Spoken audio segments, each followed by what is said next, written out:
But I've been digging the conversations you've been doing. I checked out the Christian McBride, a couple others too. Man, Christian McBride he was so interesting because I wasn't expecting him to like really jump in more in-depth conversation. He kind of went for it. I wasn't expecting it. That's great. That's great. Yeah, no, it's cool when people want to go deep like that. And he's a thoughtful guy, and that was a great conversation. Yeah. And then Matt Waters, the trombonist, the orchestral dream is dead, or something along those lines. That resonated with me, and I posted a link to that, and the principal bass of the San Francisco Symphony here wrote this really thoughtful response. So I thought, let's get this guy on and chat. Oh, you're going to have him on? Did you have him on already? I haven't put it out yet, but I talked to him. And that's how I discovered your show, actually, because I was doing some research on Matt, right? And then I think on his site it came up somehow through my sleuthing. And so I'm like, hey, now, anytime someone's done an interview, it's like, of course, listen to that and see. And so, small world. I usually have an introduction, but I have Jason Heath with me, bassist, author, composer, conductor. You do so many things. It's amazing when I read about you. Thank you for joining me. Hey, it's my pleasure. Thanks for what you're up to. It's a very cool project with this podcast, Off the Podium, and I appreciate what you're doing for the music community, too. Well, you are, I don't know, I mean, I haven't really looked back into the music, especially the classical music podcast scene, but it seems like you've been doing this for a long time. Yeah, January 1st, 2007 was my first. Oh, wow. So, yeah, it's been fun to get this. So we just celebrated our 10th anniversary beginning of this year, which is pretty wild. And you've done over 300 or so. Yeah, I'm coming up on 400 pretty soon. We'll hit 400 pretty soon, which is, I can't believe it's been that many. But what was the inspiration to start this? I got into podcasts.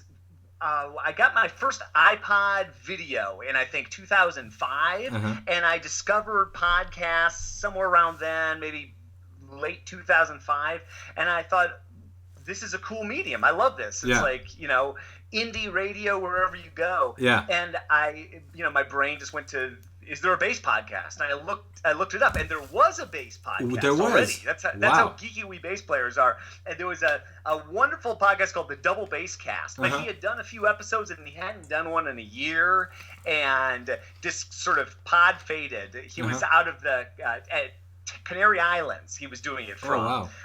Really cool show, and I thought, well, I tried to contact him, and I didn't hear anything back, and I thought, well, I'll give this thing a go. Yeah. And got ready and did it in 2007. And, even now in 2017, there's pretty much people know what a podcast is at this point. Yeah. But it was definitely who are you, what's a podcast, and why should I be on it kind of thing. Contacting people to be on it. So yeah. Things have changed for sure. Yeah, they have. And I was going to say, I mean, your podcast is very well organized, and we were just talking about that, but how do you come up with the topics, or how do you come up with who to invite and what to do? What's the process like?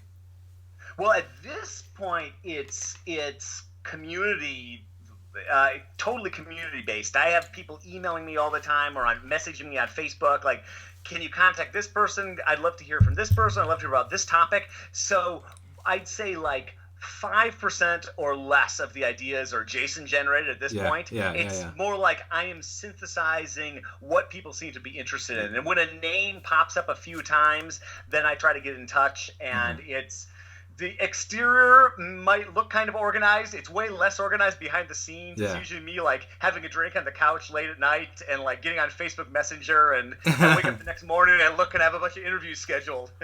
So that's awesome. But yeah, it's all coming from the community these days, which is very cool, and was not the case at the beginning. Is there another bass podcaster? There are a couple of electric bass podcasts. There's actually a great one called Groove, done by a guy named Mitch Joel, who's he's a public speaker based out of Canada, does a lot of work in the tech world, keynote speaker and that sort of thing, but he's an electric bass player. Yeah. And he's had a podcast called 6 Pixels of Separation for I think, over 10 years. Wow. And so that's a heck of a podcast. Wow. It's once a month, and he's chatting with, I think it's almost 100% electric bass players. But he's been doing that. That's been going for about a year. And then there's another electric bass podcast from a guy named Scott Devine out of the UK. Okay. And that's a weekly podcast that popped up about a year ago. Okay. And again, electric bass focused, but Scott's a great guy and it's fun. And well, I've had Scott on my show, and Mitch and I have talked about having him on the show. So yeah, I invite more, the more the merrier at this point. Yeah. I welcome the additional voices, I think it helps everybody. I'm still new to this. As I was telling you, I'm not even close. It's not even a year, but I've just been kind of interested in doing this. I did start something similar called Opus 93 when I was in LA, and I did some conversations with mostly composers, but I moved and things changed, and I like this format a little bit better. What do you do nowadays other than the podcasting? Yeah, well, I do kind of what you'd think of as the portfolio career these days. Mm-hmm. I've done a bunch of different things over the years, but these days I do some consulting for some companies. I do clinics. I've been hosting some events. I've been getting hired to come in and kind of MC various events, wow. Music related, and then I teach some bass lessons. I play some gigs. I have a couple of online products. It's just this sort of, very maybe not a lot of classical musicians are doing what I'm doing now, but it's kind of like the online web persona kind of gig that I've got right now. Yeah. But only a couple of years ago, I was teaching high school orchestra. I was an orchestra director and was doing a lot of youth orchestra conducting and that kind of thing back in Chicago. Wow. So I've worn a lot of hats over the years, but I've kind of gone into the podcast, bass, online, whatever you want to call it, world. Pretty much full time. Before getting on, I was thinking about what questions to ask, and this is one of the podcasts, I guess, in this short career that I really couldn't come up with too many questions for you, because it's weird asking questions to someone who's done this more than 400 times or close to 400 times. But one thing that came to my mind was trying to think of some bass player soloists. There's violin soloists, cello soloists. Who are some bassists that have an active solo career? Well, there are more and more these days. The name that most people would know, probably the most popular name right now, is Edgar Meyer. Okay, so if you think Edgar Meyer, and his work with Chris Thiele and Yo-Yo Ma, and of course, that kind of thing, in the bluegrass kind of world, he's probably the best known. Gary Carr's another name that would be known outside of the bass community. He was kind of the bass soloist for decades. He got his career launched by playing on one of Leonard Bernstein's Young Persons concerts back in, I think, 1962, 63. Bernstein had him come on and play the Swan, but on bass at pitch. And that was the era when, there were like 3 channels, right? So I think something like 7 or 8 million people watched that broadcast. That's crazy. And he had a almost 50-year career playing, mostly regional orchestras, but he was probably the bass soloist. And so many people like me, they got their start hearing Gary Carr. I'm from Sioux Falls, South Dakota, this small town in the prairie, and Gary Carr came and played with the South Dakota Symphony when I was 15, and I saw him, and I knew that was what I wanted to do, and that's not a unique story. So a lot of people have been inspired by him, and then there are so many people doing cool stuff these days. There's this Renaud Garcia Fons, this wonderful bass player active in Europe, and Adam Ben Ezra, an Israeli bassist, and these guys, that's their gig. They go around and then there are more and more bassists getting involved in this. I guess you call it maybe the classical crossover world. Are you familiar with Time for Three, for example? They're a two violin and bass trio. They've been going for about 10 years, and I've played with them in various orchestras around the country. And that's been their gig, and there are more and more of those groups popping up, like Black Violin or Simply Three, or like the piano guys kind of. So like bass players, you're starting to see them more and more in those kind of ensembles too. And Project Trio, I think that's what it's called. Project Trio, yeah. Flute, cello, bass. Hoping to have them on at some point. I've been in contact with them, so we've been chatting. But hopefully, I'll have them on at some point. They'd love to be on. They're great. Yeah, Greg and Peter. Peter Seymour, and they're good people. Yeah, they're fun to talk to. You talked a little bit about inspiration. What inspires you? These days, just finding. I find that like I'm really digging doing the podcast. I've always liked doing the podcast, but I sort of launched myself back into this a couple of years ago. Just decided to make it my thing. Yeah. And it's kind of like a free lesson in a way. Yeah. You know, you sit down with somebody for an hour and you chat, and I get done, and I think that's the best hour I could have spent. Yeah. Like it's like the best way I could have spent my time. And I learned a ton that I get to put it out into the world. Yeah, so like, I find like I'm sort of doing like a do-it-yourself doctoral degree or something like that, doing this. So I'm just finding this whole podcast universe very inspiring. Yeah. And I don't know if you feel the same being into this for like a year. Like, is that less than a year? But no, it's fun. It's great. And that's one of the things I do this for, is because it's interesting talking to people who know about what they're doing way better than I do. And they have all these life experiences. It's really amazing to talk to them and learn from them. And like you said, share it with everyone who wants to learn about it or is interested learning about whatever it might be. What's one of the podcasts that you've done that's been kind of a memorable one? And I know it's a tough question. If you don't want to answer it, you don't have to. But what's one that comes to mind right away? Well, I did one. There was sort of like a life goal of mine. I got the chance to interview Don Green. I'm not sure if you're familiar with Don Green, but he taught at Juilliard and he taught at Colburn in LA and worked with the New World Symphony on peak performance, on performance anxiety, pressure performance. He was a Green Beret before that, and then he has also worked with a ton of Olympic athletes. Wow. In fact, the last Olympics, I think he had something like 12 gold medalists that have worked with him. So he's one of these people that I read his books. He's written 3 books, Performance Practice, Performance Success, Audition Success, and Fight Your Fear and Win. I think those are the books. But just such an influential person on me, and it was just so cool to sit down and chat with him, and he'd never done a podcast before. So I felt like that was like a big win, and then he was a little trepidatious at first, but then after we did, he was like, "Oh, this is great," and he was so enthusiastic and shared it out, and that was one that I just was personally so satisfying to me.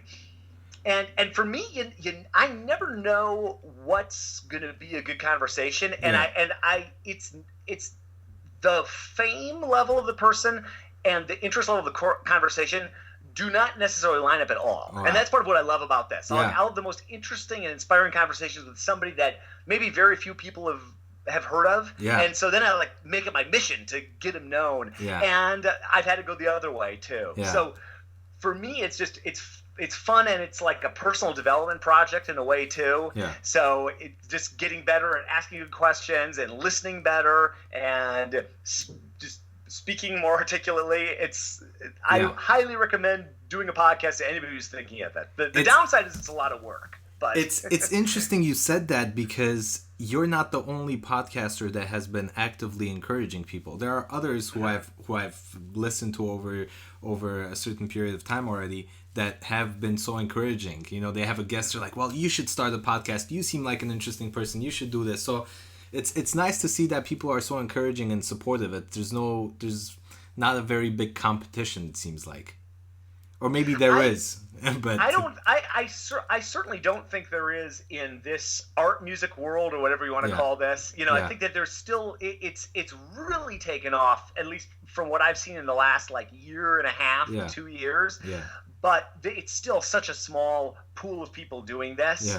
And even once it gets to be more, I think it's a beautiful thing, and everybody's podcast is different, and it's one of those things. I don't know how your experience has been, but for me, interviewing is one of those skills that it's like it's easy in a way because it's a conversation, but it's also the hardest thing I've ever done. Exactly. Because it draws on like all of my knowledge, yeah, and it forces me to really like research and dig in if I want to do a good job, and improvise in the moment. And it's one of those skills that it's both easy and incredibly challenging. I think it's a fun skill to develop. So I was listening to quite a few of your videos, which you have like 700 videos online, but you also have done some other formats. For example, I was looking at one, it was a bass convention, I think, and you were kind of talking about what's happening and what's going on. So that's something new to the table.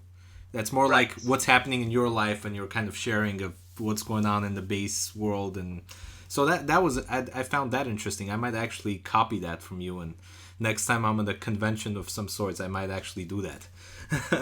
It's useful. The convention thing is great because whatever convention you're talking about, there's a huge percentage of people that would like to be there but can't, right? Yeah. So like, like this bass convention, probably like 2% of the bass community, if that, probably less than that, was at that convention, right? So it's cool to be able to bring that to people.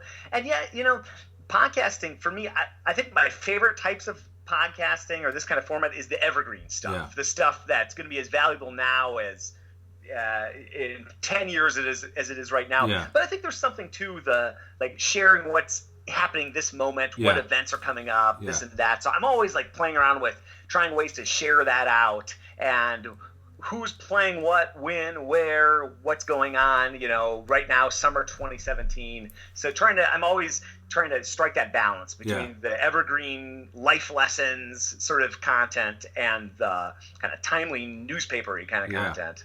What's, you've taught, public schools, I'm assuming, when you said orchestra, and you're still active teaching and doing all these different things. Where's the world of music going? I know it's a broad question, but there's orchestras closing down. There was the Santa Barbara Chamber Orchestra that just folded, and orchestras folding, arts organizations begging for money.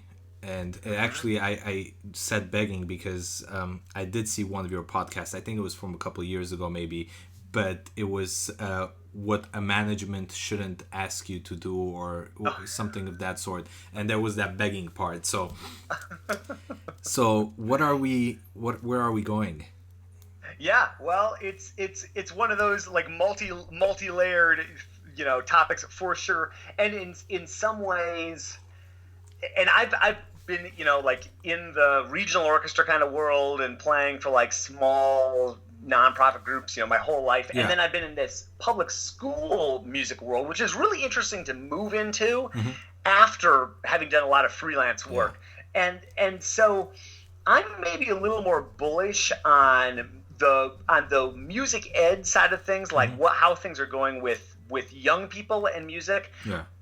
Than maybe some people might be. It's interesting out here in California is definitely there's much more just in terms of like public school orchestras or even like youth orchestras and that kind of thing. Like my take, being relatively new to California, is places like Texas, Illinois, suburban Atlanta, a lot of the Northeast, they're a little more robust in terms of that and what's going on in the schools. Out here, a little more of a private school thing, a little less of orchestra in the schools.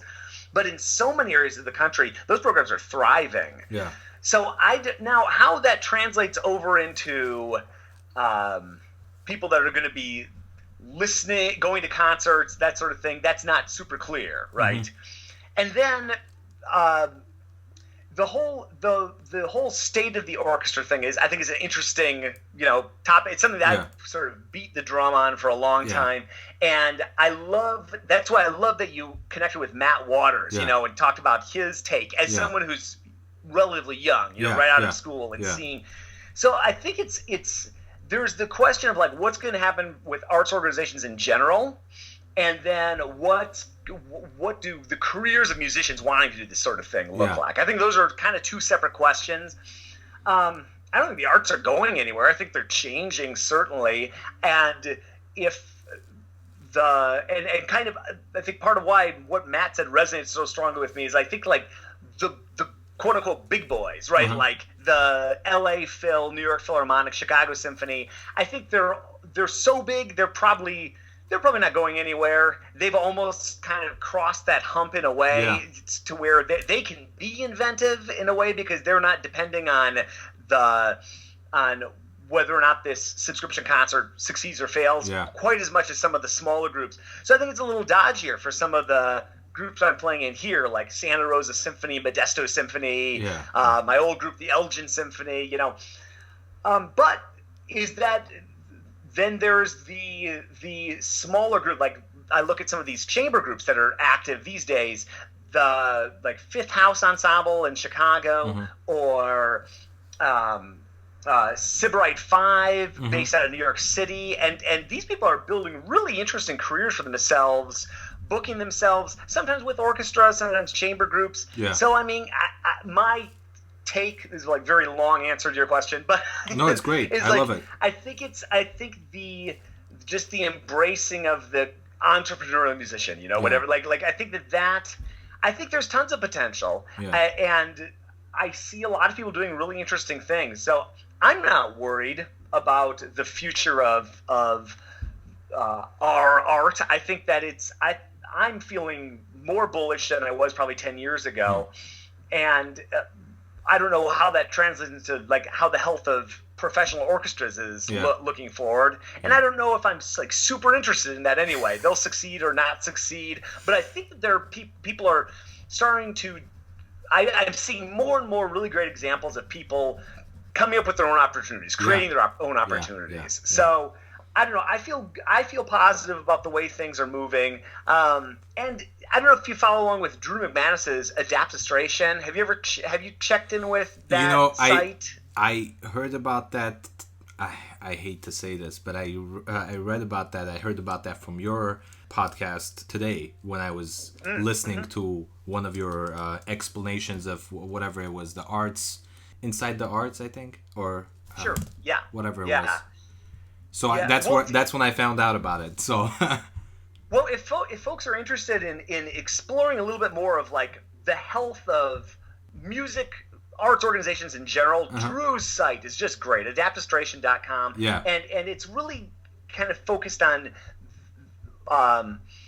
orchestra management going forward, you know, but many other topics as well. I'd recommend looking at that if people are interested in exploring that. But it's a tricky thing. The thing that I love, I've heard quoted several times, but it's like two of the most conservative organizations in the United States are classical music and higher education. And so, you know, when you get those two wedded together, things are just slow to change. So, but I see positive change for sure, and I see a lot of young people embracing, taking the bull by the horns a little bit more in terms of their career.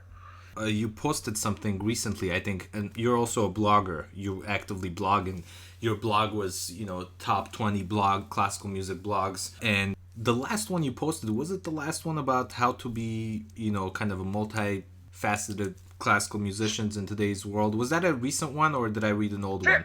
Fairly recent. Yeah. I used to write a lot about that, and I've kind of narrowed it down a bit to focus mostly on the bass these days. But I've written a lot about the careers and music entrepreneurship and you know, portfolio careers and that sort of thing. So that's fairly recent, within the last 6 months, I think. And the one that kind of resonated was the one about, you know, I don't know how to explain it, but bad-mouthing people, saying things about people, and that's such a big thing in the world of classical music. And you know, I think all of us have as you said in your blog, all of us have somehow done that at one point or another. At least in the recent years, I don't say things that I wouldn't say to that person in front of them, and I've been very, very strict with myself to do that, because that's one thing that really bothered me in the world of music. And I do hope that changes, because I mean, at the end of the day, we are all working towards one goal, I think. At least I hope. To kind of, you know, I mean, there's different layers, but I want classical music to be accessible to young people, wherever they might be from. And that's why I love working with youth orchestras. And I also want people to have an opportunity to listen to classical music, whether, I've had a, 25, 30-year-old sometimes come to the concerts and they've enjoyed it for the first time because they were recommended by a friend or someone to come and listen. So give people opportunities to listen to it. And one thing that I remember reading in your blog, or maybe it was a different blog at this point, I read so many things online, I sometimes confuse them. But something that, it's sometimes some of these concerts are so expensive, but people forget there's so many free classical performances all over the place. What are some resources in the San Francisco area, for example, or wherever you might have lived before? Are there a lot of classical performances that are free in your area? There are a lot, and there are a lot of free performances, classical and jazz. Yeah. There's actually this big SF jazz concert tomorrow out at Land's End here. And then in terms of classical, the San Francisco Chamber Orchestra, I do some playing with them. Everything's free. Wow. Their group muse is a thing that's gotten to be pretty big out here. I'm not sure if you're familiar with group muse, but that's like this. It's kind of. This is probably a bad analogy, but it's like Uber for chamber music. I read about that. I did read about that. Yeah. So I went to my first group muse last weekend, and that's not free, but it's cheap. It's like give what you will kind of thing. Yeah. And that was an amazing experience. And then there's a great orchestra out here called the Awesome Orchestra, and it is totally dedicated to challenging the conventions of classical music in every way. Yeah. It's free. Everybody's drinking beer, the orchestra and the audience. It's at some sort of hipster place in Oakland usually. There's no seating. They're just director of bass happiness is what the person who's all are welcome. It's get together and read and then just play for people. It's very lots of conversations. So that's another great resource. And there's a site called Fun Cheap SF. I think funcheapsf.com, and they have classical concerts listed all the time. So there's a lot. And then one more. So actually, there are a lot. Then Classical Revolution. Of course. And there's a Seattle Classical Revolution as well. But I think it started in San Francisco, if I'm not mistaken. Yeah, I think so. That's an active group out here. So there's a lot going on outside of the San Francisco Symphony and Opera, and there's a lot of free or very low cost, like the cost of a cup of coffee kind of concerts. One thing that I noticed about you is you are an extremely positive person. At least that's how it seems. Well, I try to be. I think that's my nature, and I think that's like you said. Like speaking ill of others is like kind of a bad policy, probably always, especially in today's world. Yeah. So I too try to not say anything that I wouldn't want to have, say in front of people. Yeah. So I've tried to, and especially with the podcast, in terms of writing, I think I've definitely gone darker or that sort of thing over the years. But podcasting to me is just like really positive. Yeah. And that's part of what I think really is meaningful to me about it. I feel like it's like a real positive contribution to the music world, and then for me the bass world in general. So, I don't know if I'm as positive as you are, but I also think, at least from my perspective, in my opinion, I do like talking about problematic things and maybe finding some solutions or whatever. But being so positive, what worries you? What bothers you maybe in the classical music world that you would want to share with all that positivity? Classical music world. It's funny. I play gigs still, and I do that, but I do a lot of other things too. And so I have kind of a different perspective from a lot of my colleagues, especially my gigging colleagues.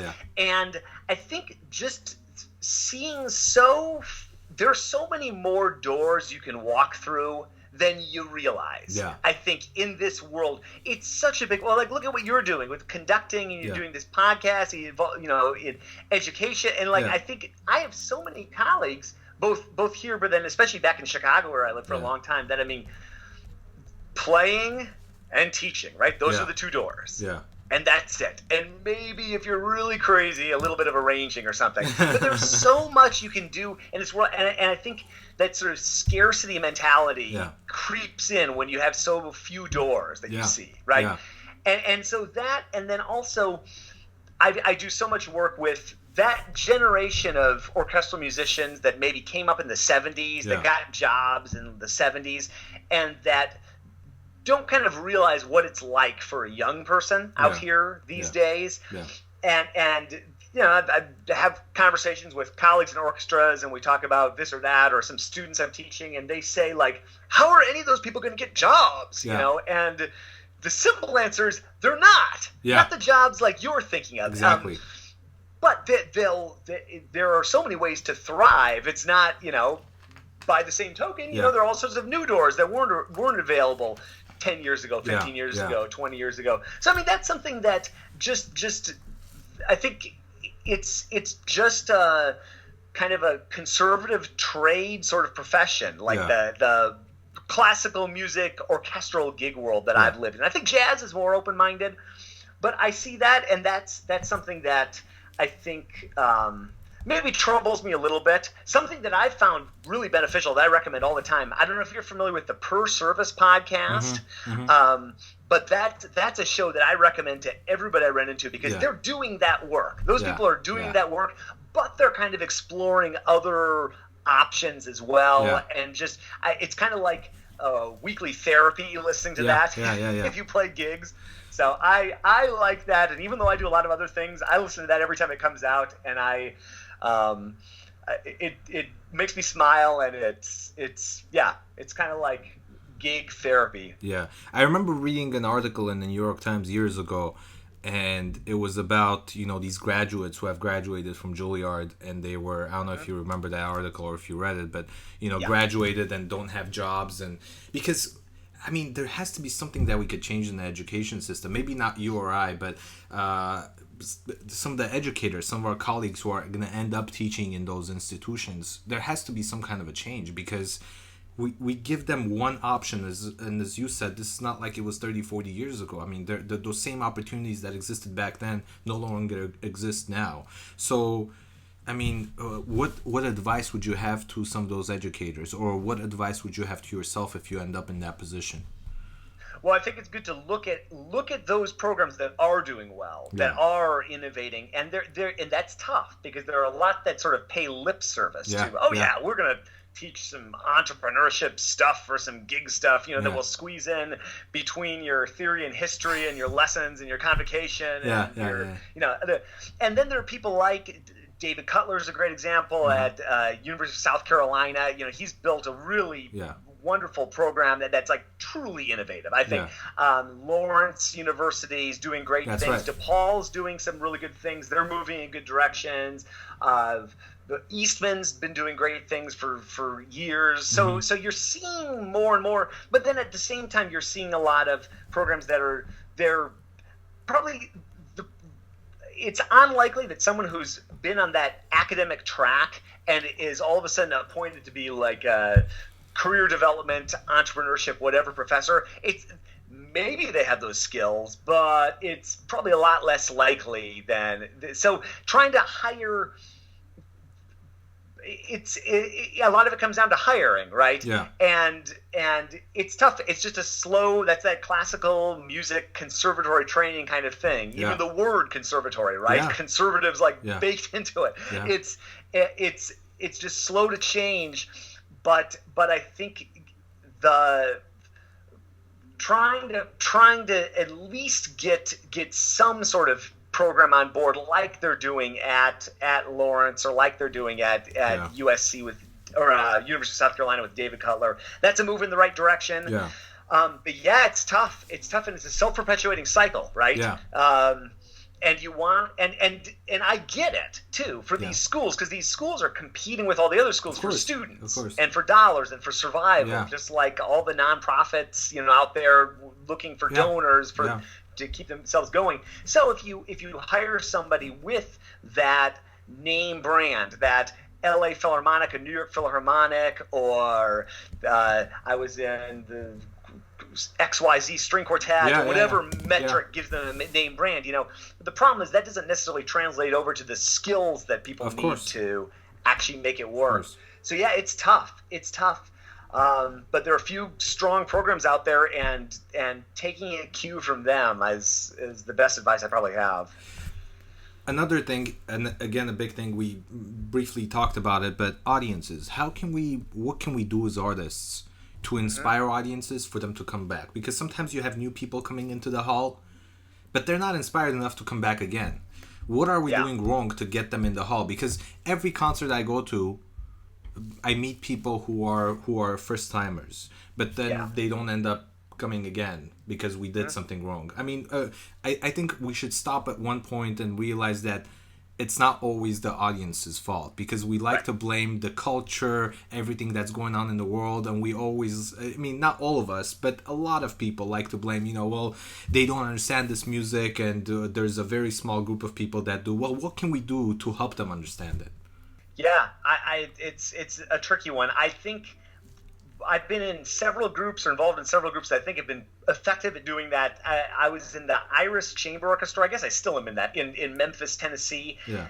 They've done great with connecting with the audience and building that loyal base, and they did it through just humanizing the whole experience, right? Like with post-concert parties, like small, like even this is not necessarily the best solution, but with some of the groups I've played in that have a lot of out-of-town musicians, getting the donors, getting people to like host the musicians, pulling those people in at anything to that formalized concert experience can be really a turnoff to people, and really that human connection can be lost in that setting that we take as the concert, right? I'm up there in my tails, and we take a bow, and everybody claps, and then they leave, right? So, and now by the same token, that's not necessarily, doesn't mean like burn down that model and never use it, but I think like a great example is that Group Muse concert I was talking about. I went to that. It was in woman's house here in San Francisco. It was completely packed. Yeah. The average age was in the 20s. Yeah. 27 maybe, let's say, for the average age. Everybody's like drinking beer, drinking wine, sitting on couches, hanging out in the kitchen, listening to the concert. They're applauding between movements, whatever. It doesn't matter. Like the performers are getting up and talking. Yeah. And that's one of those, I think there's power in that sort of chamber setting, right? Those smaller settings where you can really get to know people on a personal level, on a human level. It can be done in orchestras too. Yeah. It's trickier. The Elgin Symphony that I was in for 16 years, they developed this hang at the Elgin Public House on Saturday nights, and they cover the appetizers, and it was a cash bar, and they went out of their way multiple times throughout the performance, before the performance, after the performance, in the newsletter, on the website, on Facebook, come to the public house. And those that came, year one, there was a good crowd, and then that crowd got bigger and bigger, and those people became fiercely loyal. Yeah. And then people who are new to the concert, hey, there's this great hang down the street. You should come and chat, and musicians are there. And I talked to a lot of people who that was their first concert, and we just sat and had a drink and talked to it, and that was, I think, great for breaking down those barriers and just making it not seem so formal, so scary, so something that you need to have an advanced degree to enjoy, right? Yeah. It's a tough nut to crack, but I think anything that can humanize that experience and break down that concert, that performer audience wall, I think that goes a long way. And I don't know, I mean, are we sometimes afraid of innovation as classical musicians? Because I would say yes, for sure. It's ridiculous because some of the most inspiring people, the people that have survived throughout history, we look at them and we're like, this composer was great because even though no one wanted to do this or that, he did it first, or she did this, or he did that, and all of these different innovations that have happened, and we're inspired by them, but then when it comes down to our era, we don't want to step up and do it. Podcasting is one of them. As you mentioned, that's something that could be taken advantage of over the past years, but you and a few others have been sort of some way pioneers for classical music podcasting. And why hasn't that taken a bigger support from both the classical music, listeners and fans and musicians, but also people who will step up and do more of that? I mean, it takes them a long time to finally catch on, It's kind of crazy to think about this in the classical music world, because we're so inspired by people who are innovators. But then when it comes to our own time period, we're afraid to take that step, and only a few very special ones do. It's well, I take a big cue from looking at other genres. I love going to rock concerts and seeing what they do. I was just last night, my wife and I were at this place here in San Francisco, and accordion and bass. Wow. Okay. And they've been playing at that place for 6 years, and it was so fun. And so when I go to a gig like that, I watch, especially what they do when they were playing. They weren't actually talking a lot to the audience when they were playing, but as soon as they got done, both those musicians, they were just working that crowd, and they were walking around and talking and laughing, and they had their tip jar, but they weren't like pushing, and like everybody was giving them tips, everybody was talking, and people were taking photos with them. And I love going to see other concerts and just like watching, how do those musicians interact with the audience? How do they, and why is it different with us? And it's true what you said. Innovation, we're a little gun shy about innovating. I think in this classical music world in particular. Well, it's been great. One more question, and maybe we'll continue talking. But I want to know, what advice would you give to young musicians? Maybe the ones that you've worked with, or musicians in general. What advice? Maybe it's a broad question, but what comes to mind with all these experiences that you've had? Yeah, well, I don't think there's really any downside. I've thought a lot about this, and I think my advice now would be different. 10 years ago, I started writing a lot about like the traps of like falling into a freelance lifestyle and all of this, and I started to get some notoriety for doing that. I got some great mentions and different things. And at that same point when I was doing all that, I was teaching all these high school students, my private double bass studio. And what's been fascinating to me is, like, I fast forward 10 years, and a lot of those people, so I'm like, Mr. Gloom and Doom, like in terms of like what I'm thinking about this career, but it's amazing to me how many of those people that were studying with me have gone on to have like amazing professional careers in the music world. Wow. Many of them in professional orchestras. Wow. And so it's like, wow, it is, regardless of what people might say or think or whatever, if you want it and you go for it, I don't think that there's really any downside, especially when you're 17, 18, 19, 20, 25 even, because there's little to no downside to being a total master at something, whether it's the cello or the bass or being an amazing improviser. Those skills will translate. And I think that would be my advice, which is simple advice, but just like, if you want to go for it, go for it. Just go, like, it doesn't mean get yourself $300,000 in debt necessarily, but like use every opportunity that you can find. Go to every concert you can. Say yes to everything that's presented to you, and just be open to what experiences come your way. Like, what can you control? You can control how much you practice. You can control how many people you ask to listen to you play. You control how many concerts you go to. So focus on those things that are in your control, and you'll know if this is the right path for you, and again, just keeping an open mind. Maybe that path that you see, maybe you're going to make a couple degrees turn right or left. You never know, but I don't think that there's much downside to that. I look at people that have gone into the tech world, and there are a lot of people who were musicians who have moved into that world. I don't know very many. My wife is a radiologist now. She was a heart performance major. I don't know a lot of people that become high-level performers that don't end up doing something, significant in whatever, music or non. So I think that seizing every opportunity and focusing on what you can control, and just keeping an open mind about how things develop. I think that's my somewhat succinct advice. No, this is great. And last question, maybe we've missed something that you want to talk about, but one of my favorite questions: what does Jason Heath like to do outside of doing all the musical stuff?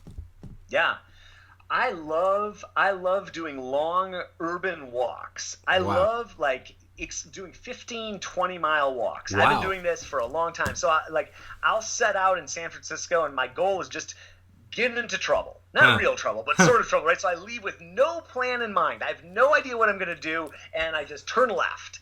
And then I turn right, and then I do this, and hey, that looks interesting. I'm going to go do that. And I'll find myself in Oakland some days. I'll find myself on the absolute other side of the city. I'll all of a sudden get really inspired, and I'll sit down and I'll work in a coffee shop for 5 hours. Yeah. I'll go sleep in the park or something. Wow. And I love just exploring and checking out neighborhoods and that sort of thing. And so I love podcasting and writing and doing all and teaching and doing all those things. But I think I get so inspired just like setting out and quote unquote getting into trouble. Yeah. So that's like one of my kind of odd but fulfilling pastimes. And that's a great way to get to know a city, especially if you're Yes. new. Or even if you're not new and you've lived in the city for many years, walking and just kind of really exploring the city is the best way to do it.